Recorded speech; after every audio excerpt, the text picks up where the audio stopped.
दो विद्वानों की कहानी। एक समय की बात है, एक गांव में एक गुरु रहते थे जिन्हें खबर हुई कि एक अन्य नगर में एक और विद्वान आए हुए हैं। वो अद्भुत ज्ञान के मालिक थे और आगे बढ़ने के लिए सबकी सहायता कर रहे थे। यह खबर सभी को बहुत पसंद आई और सभी लोग उस नगर में उनसे मिलने के लिए चले गए। इन दो विद्वानों के राजा को पता चला कि वहाँ का राजा उनसे बात करने के लिए अपने दरबार में बुला ले आए। राजा ने दोनों विद्वानों से अपने राज्य में ज्ञान प्रचार करने का आग्रह किया। दोनों विद्वानों ने राजा के आग्रह को स्वीकार किया और उन्होंने राजा के सामने आगे जाकर कहा, आपके समर्थक के लिए हम गर्व महसूस हो रहा है।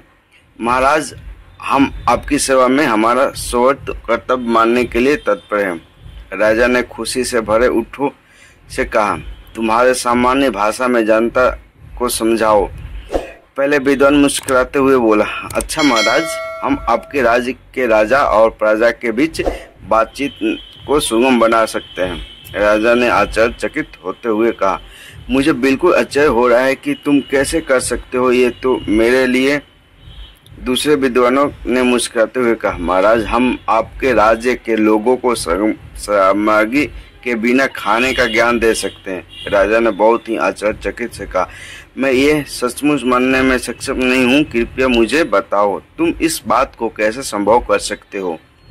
पहले विद्वान ने कहा, महाराज, हम विज्ञान का उपयोग करके एक ऐसे उपकरण बना सकते हैं जिससे हम राजा की मर्यादा के साथ बातचीत कर सकते हैं। यह उपकरण हमारे बहुत सारे प्रयोगों को सुलभ बना सकता है और आपके ग्रामीण के लिए बीज समर्थ निर्माण कर सकता है। दूसरा विद्वान ने कहा, महाराज, हम खाना खाने की जरूरत के बिना एक ऐसा प्रयोग बना सकते हैं जिससे खाने की जगह नहीं होती है। यह उपकरण आपको लोगों को आरामदायक और स्वस्थप्रद होगा। यह सब सुनकर राजा बहुत प्रभावित हो गया और उन्होंने दोनों विद्वानों का स्वागत किया और अपने राज्य में इन उपकरणों का प्रचार करने के लिए उनसे सौभाग्य दिया। दोनों विद्वानों ने राजा की प्रशंसा करते हुए उनकी सेवा में खुशीपूर्वक काम किया और सभी लोग उन्हें प्रणामित करते थे।